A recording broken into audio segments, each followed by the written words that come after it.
ጉድሽ ፈላ ጉድሽ ፈላ ለእያንዳንድሽ ጉድሽ ፈላ ጉድሽ ፈላ ጉድሽ ፈላ ዶክተር አብይ ጉድሽ ፈላ ምን አገባን ጉድሽ ፈላ ስላንተ ሄዳ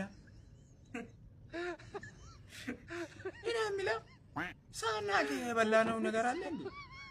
ምን ማለት ነው? 70,000 ብር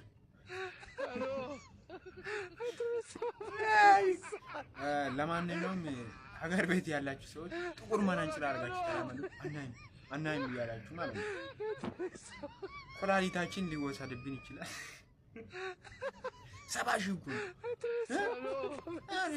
እኔ ያልገባኝ ነገር ማን ቦልጫ ወጣውን ማን ይከፍል?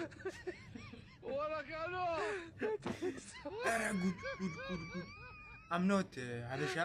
I'm black ኬንያዊ ነኝ። የማግዛችሁ ነገር ካለ በውስጥ አናግሩ፣ ይከፍላለሁ። የሶስት ሰው እኔ ይችላል 70,000 ማንቺ ዘይትና ስኳር በነፃ ተሰጠኝ።